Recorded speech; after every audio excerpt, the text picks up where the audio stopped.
Ֆլորիդայի պետական համալսարանում տեղի ունեցած հրաձգությունը ցնցել է ամբողջ երկիրը։ Անհայտ անձը մոտեցել է համալսարանի ուսանողներին ու կրակ արձակել։ 2 մարդ զոհվել է, 6-ը վիրավորվել։ Համալսարանը փակ է, բոլոր դասերն ու միջոցառումները ժամանակավորապես չեղարկվել են։ Մեղադրյալը 20-ամյա ուսանող է։ Հարձակման ընթացքում կրակողը նույնպես վնասվել է, ստանալով լուրջ, բայց կյանքին չսպառնացող վնասվածքներ եւ այժմ գտնվում է հիվանդանոցում։ Կասկածյալը օգտագործել է իր մոր նախկին ծառայողական ատրճանակը։ Մայրը իրավապահ համակարգի աշխատակից է եղել։ Ծառայությունից հետո զենքը պահել է անձնական օգտագործման համար։ Զոհվածները համալսարանի ուսանողներ չեն, իսկ վիրավորներից մեկի վիճակը շարունակում է մնալ ծանր։ Իսկ հիմա այն մասին, թե ինչ ենք պատմելու հաջորդիվ։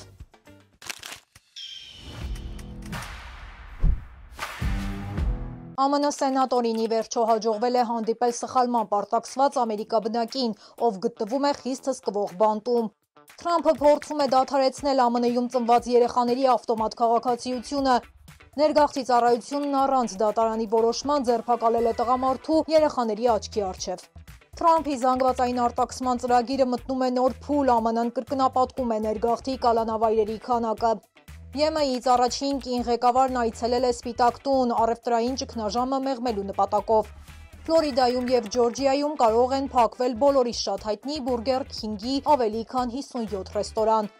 Լաս Վեգասում Միսթր Բիսթի միջոցառումը վերածվել է քաոսի։ Կարելի է ասել, որ վճարելով $1000 նրանք ոչինչ չեն ստացել։ Եվ վերջում կպատասխանենք այն հարցին, թե արդյոք կարող է Ամերիկան վերածվել միկրոչիպերի նոր հսկայի մի աշխարհում, որտեղ ամենաբարդ տեխնոլոգիաները արտադրվում են Ասիայում։ Մնացեք մեզ հետ, որպեսզի իմանաք ել ավելին։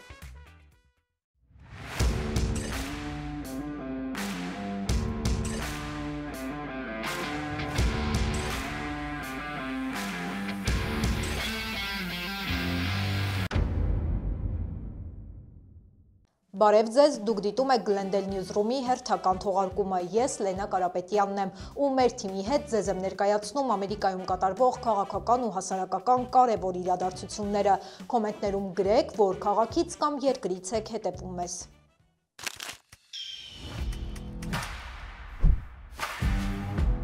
Այսը Ֆլորիդայում ձերբակալել է մի տղամարդու, նա մեղադրվում է ներգաղթի օրենքները խախտելու մեջ։ Դատարանում փաստաբանները ներկայացրել են տղամարդու ծննդյան վկայականը, որը դատավորը ճանաչել է որպես իրավական փաստաթուղթ։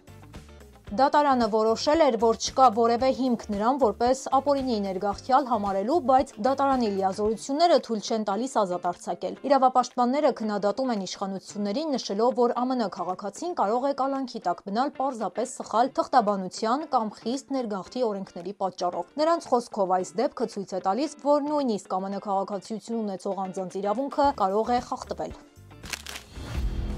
ԱՄՆ-ում ծնված երեխաները կարող են քաղաքացիություն չստանալ, եթե նրանց ծնողներից գոնե մեկը ԱՄՆ քաղաքացի կամ օրինական բնակիչ չէ։ Գերագույն դատարանը քննում է այս հարցը, քանի որ չնայած գործող դատական արգելափակումներին, հարկավոր է հասկանալ, արդյոք կարող է ծրագիրը կիրառվել, թե ոչ։ Սահմանադրության մեջ հստակ ասվում է, որ ովքեր ծնվել են ԱՄՆ տարածքում եւ ենթարկվում են երկրի օրենքներին, ավտոմատ դառնում են ԱՄՆ քաղաքացիներ։ Իրավաբանների մեծ մասը վստահ է, որ Թրամփի մոտեցումը հակասում է սահմանադրությանը եւ մինչեւ հիմա բոլոր դատարանները մերժում են այս ծրագրի կիրառումը։ Հիմա հարցը քննարկվում է Գերագույն դատարանում եւ այս փուլում քննվում է ոչ թե ծրագրի օրինականությունը, այլ թե արդյոք ստորին պալատների դատավորները ունեն իրավունք արգելելու ծրագրի կիրառումը ամբողջ երկրի տարածքում։ Դատավարության արդյունքը կարող է վճռորոշ լինել։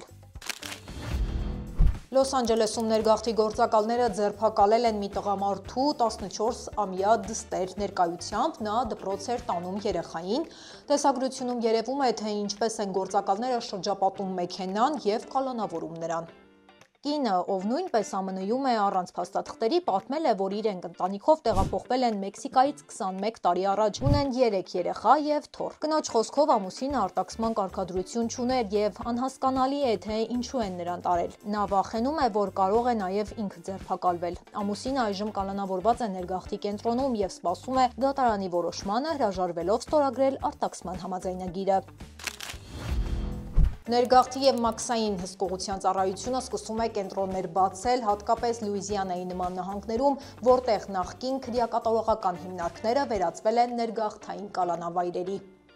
Թրամփի վարչակազմը նախատեսում է կրկնապատկել ԱՄՆ ներգաղթային կալանքային համակարգի ծավալները գործող 41,000-ի փոխարեն նախատեսվում է հասնել մինչև 100,000 մահճակալի։ Այս նախաձեռնությունը խոշոր ֆինանսական շահույթ է խոստանում մասնավոր բանտային ընկերություններին։ Այս ընկերությունները հաճախ գտնվում են հեռավոր վայրերում, փաստաբաններից ու ընտանիքներից մեկուսացված, ինչը քննադատների կարծիքով նպատակ ունի արագացնել արտաքսումները, սահմանափակելով միգրանտների պաշտպանությունը։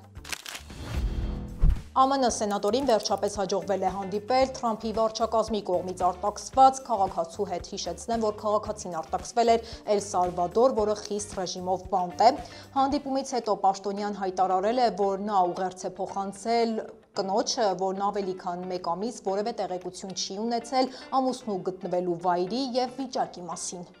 Թեև ԱՄՆ-ն հայտարարել է, որ պատրաստ է տրամադրել օդանավ արտաքսված անձի վերադարձի համար, բայց Սալվադորի իշխանությունները շարունակում են հրաժարվել ազատ արձակել, պնդելով, որ չունեն իրավական հիմք նման որոշում ընդունելու համար։ Հանդիպման լուսանկարները հրապարակել էր Սալվադորի նախագահը, նշելով, որ տվյալ անձը կմնա կալանքի տակ, քանի որ նրա առողջական վիճակը գնահատվում է բավարար։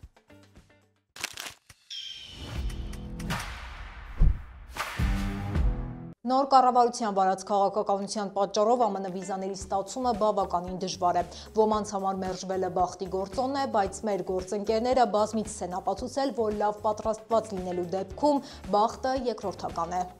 Smart Assist-ի թիմը արդեն օգնել է հարյուրավոր ուսանողների, բիզնեսմենների եւ պարզապես Հայաստանի քաղաքացիների ԱՄՆ վիզա ստանալու հարցում։ Թիմը օգնում է ճիշտ կողմնորոշվել վիզայի տեսակի ընտրության, ԱՄՆ-ից հրավերների ստացման, ամրագրումների եւ այլ հարցերում։ Անգամ մասնագետները նախապատրաստում են հարցազրույցի դեսպանատան ներկայացուցիչների հետ։ Նշեմ, որ առաջին խորհրդատվությունը անվճար է։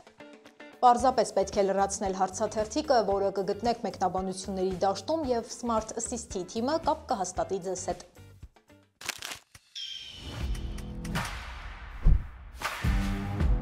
Լոս Անջելեսի իշխանությունները որոշել են վերականգնել ֆինանսավորումը այն ծրագրերի համար, որոնք օգնում են երիտասարդներին անտուն չմնալ։ Խոսքը 16-ից 25 տարեկան երիտասարդների մասին է, որոնցից շատերը մեծացել են խնամակալական ընտանիքներում եւ այդ ընտանիքին հասնելով դուրս են եկել համակարգից ու կանգնել կյանքի դժվարությունների առջեւ։ 5.6 միլիոն դոլարը կօգտագործվի այն ծրագրերի համար, որոնք օգնում են երիտասարդներին ոտքի կանգնել, գտնել տուն, աշխատանք, կրթություն եւ ինքնուրույն կյանք սկսել։ Գումարը կտրամադրվի վերանայելով այլ պետական ծառայությունների բյուջեները։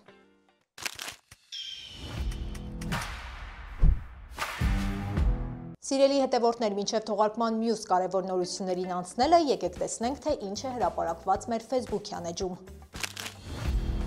ԱՄՆ-ում կոսմետիկայի վաճառքի քանակները զգալիորեն մեծացել են։ Խուճապահար գնորդները փորձում են ձեռք բերել իրենց սիրելի ապրանքները։ Այս ամենի պատճառը սպասվող մաքսատուրքերն են, որոնք կարող են զգալիորեն բարձրացնել ապրանքների գները։ Նյու Յորքում արդեն նկատվում է պահանջարկի աճ, հատկապես արևապաշտպան քսուկների նկատմամբ, իսկ ոլորտի մասնագետներն ու փոքր բիզնեսները նախազգուշացնում են, այս անորոշությունը կարող է խաթարել ամբողջ մատակարարման շղթան։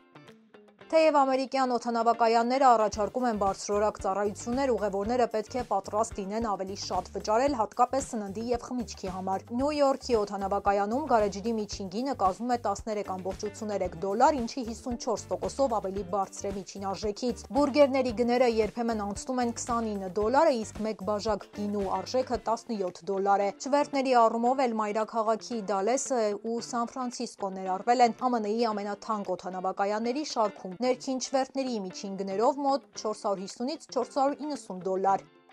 2026 թվականից ԱՄՆ որոշ նահանգներում կարգելվի պետական սննդային օգնության ծրագրի տոմսերով գազավորված ըմպելիքներ ու քաղցրավենիքներ գնելը։ Սոցիալական ոլորտի մասնագետները վստահ են, որ այս մոտեցումը իրականում չի բավարարելու մարդկանց սննդակարգը։ Սննդային օգնության ծրագրով մեկ անձին ամսական տրվում է ընդամենը 187 դոլար, ինչը դժվարեցնում է թարմ ու օգտակար մթերքների գնումը, հատկապես երբ վերջին տարիներին մթերքի գները աճել են ավելի քան 26%-ով։ Սիրելի հետևորդներ, եթե ցանկանում եք բաց չթողնել օրվա կարևորագույն նորությունները, ապա անցեք թողարկման տակ տեղադրված ուղումով ու հավանեք մեր Facebook-յան էջը, ինչպես նաև կարող եք բաժանորդագրվել մեր YouTube-յան ալիքին։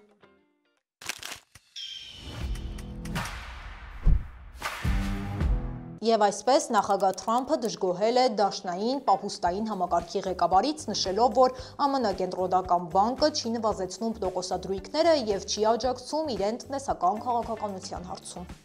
Նա նաև ակնարկել է, որ կարող է ազատել կենտրոնական բանկի ղեկավարին պաշտոնից, թեև դաշնային պահուստային համակարգը գործում է որպես անկախ կառույց։ Համակարգի նախագահը հայտարարել է, որ հրաժարական տալու մտադրություն չունի, նույնիսկ եթե Թրամփը պահանջի։ Լարվածությունը ծագել է այն ժամանակ, երբ ԱՄՆ տնտեսությունը բախվել է գնաճի եւ ֆինանսական անորոշության, մասնավորապես Թրամփի մաքսային քաղաքականության ազդեցության ֆոնին։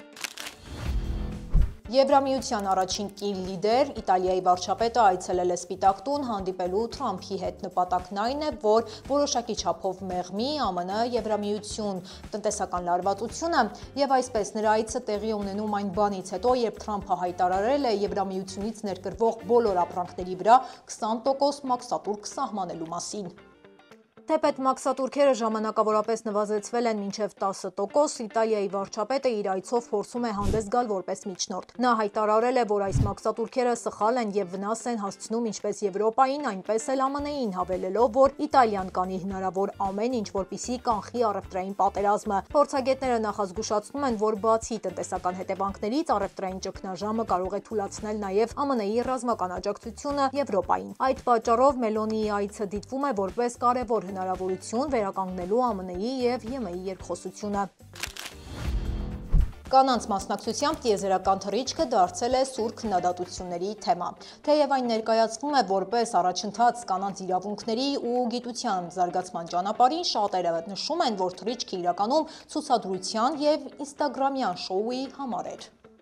Քննադատների կարծիքով թռիչքի կազմակերպիչը եւ նրա ուղեկիցներից շատերը ընտրվել են ոչ թե գիտական ձեռքբերումների կամ փորձի, այլ իրենց կապերի ու հանրային ճանաչման հիման վրա։ Նման նախաձեռնությունները կարող են աղավաղել ֆեմինիզմի գաղափարը, ստեղծելով տպավորություն, թե կանայք հաջողության կարող են հասնել ոչ թե իրենց ունակություններով ու աշխատասիրությամբ, այլ պարզապես ազդեցիկ տղամարդկանց կողքին լինելով։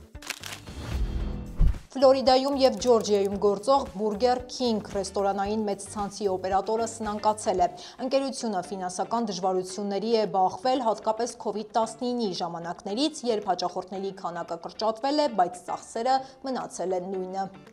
Ըստ ֆինանսական հաշվետվությունների 2024 թվականին ընկերությունը ունեցել է $67 միլիոն վաճառք, բայց աշխատել է $12.5 միլիոն վնասով։ Նախորդ տարի եւս վիճակն այնքան էլ լավ չի եղել։ Չնայած այս դժվարություններին, ընկերությունը նշում է, որ չի փակելու ռեստորանները եւ կշարունակի գործել այս ընթացքում միաժամանակ փնտրելով գնորդներ։ ԱՄՆ-ի ամենահայտնի յութուբեր Mr. Beast-ի կազմակերպած միջոցառումը ձախողվել է։ Յութուբերը լայն ճանաչում է ձեռք բերել իր տեսանյութերով, նա կազմակերպում է մրցույթներ, նվիրում միլիարդավոր դոլարներ, մեքենաներ ու տներ։ Բլոգերը նաև սնունդ է բաժանում կարիքավորներին, աջակցում է դպրոցներին ու համայնքներին։ Mr. Beast-ի այն երկրպագուները, ովքեր մասնակցել էին վերջերս կազմակերպած չակերտավոր անմոռանալի Լաս Վեգասյան միջոցառմանը, իսկապես ստացան անակնկալ, սակայն բոլորովին այլ ձևով։ Շատ այցելուներ վրդովված էին, քանի որ վճարելով $1000 եւ ակնկալելով մեծ նվերներ, կարելի է ասել չէին ստացել ոչինչ։ Նրանցից մի քանիսը պատմել են, որ ժամերով փակված են եղել հյուրանոցի սենյակներում, սպասելով որևէ գործողության, իսկ ի վերջո ստացել են ընդամենը առեղծվածային պայուսակ Mr. Beast-ի արտադրանքով ու շոկոլադներով։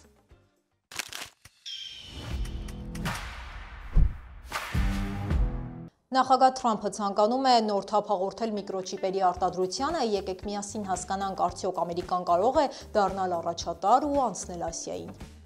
Փորձագետները նշում են, որ չիպերի արտադրությունը շատ բարդ համակարգ է, թեև դրանց դիզայնը հաճախ արվում է ԱՄՆ-ում, բայց հիմնական արտադրությունը արդեն երկար տարիներ կատարվում է Ասիայում, հիմնականում Թայվանում, Ճապոնիայում եւ Հարավային Կորեայում, իսկ անհրաժեշտ հումքը, հազվագյուտ մետաղներն ու նյութերը հիմնականում գալիս են Չինաստանից։ Օրինակ, սիրելի հետևորդներ, դուք գիտեք, որ ամերիկյան iPhone-ի համար մեկ սմարթֆոնում օգտագործվող չիպը կարող է նախագծվել ԱՄՆ-ում, արտադրվել Թայվանում, փաթեթավորվել Վիետնամում եւ վերջնական փորձարկում անցնել Չինաստանում։ Սա մի փոքր դրվագն է այն խորը, փոխկապակցված արտադրական ցանցից, որն այսօր կառավարում է գլոբալ միկրոչիպերի արդյունաբերությունը։ Դոնալդ Թրամփը ցանկանում է այս ամբողջ շղթան վերադարձնել ԱՄՆ եւ այդ նպատակով գործի է դրել մաքսատուրքեր, տնտեսական ճնշումներ եւ պետական աջակցություն, հույս ունենալով, որ խոշոր ընկերությունները կսկսեն չիպերն արտադրել հենց Ամերիկայում։ Թրամփի այս նախաձեռնությունը մասամբ արդյունք է տվել եւ այսպես աշխարհի ամենամեծ ու ամենակարևոր չիպարտադրող ընկերությունները կառուցում են 3 գործարաններ Արիզոնայում, ստանալով $6.6 միլիարդ աջակցություն։ Samsung-ն էլ Տեխասում է կառուցում իր նոր չիպ արտադրող գործարանը, որի համար ստացել է մոտ $6 միլիարդ աջակցություն։ Փորձագետները զգուշացնում են, որ միայն գումարով այս ոլորտը չի կառուցվի։ Գործարանները պահանջում են բարձր որակավորում ունեցող մասնագետներ, տարիների փորձ եւ հսկայական ինժեներական հմտություններ։ Տեխնոլոգիական հսկաները դեռ մնում են կապված Ասիայի արտադրական հզորությունից։ Ամենաբարդ ու առաջատար չիպերի արտադրությունը մնում է Թայվանում։ Եվ իհարկե այս ամենը իր պատճառն ունի, առաջինն այն է, որ Թրամփի միգրացիոն քաղաքականության պատճառով ԱՄՆ-ն սահմանափակում է բարձր որակավորում ունեցող մասնագետների մուտքը Չինաստանից ու Հնդկաստանից, եւ երկրորդը չիպ արտադրության գործարան կառուցելն ամենևին էլ սովորական արդյունաբերություն չէ։ Չիպ արտադրությունը պահանջում է տարիների փորձ, բարձր տեխնոլոգիական եւ ստերիլ միջավայրեր, ինչպես նաեւ բարձր որակավորում ունեցող մեծ թվով մասնագետներ։ ԱՄՆ-ում ոչ միայն արտադրության արժեքն է շատ բարձր, այլև պարզապես բավարար մասնագետներ չկան։ Այդ է պատճառը, որ Ասիան շարունակում է մնալ չիպերի գլոբալ կենտրոն։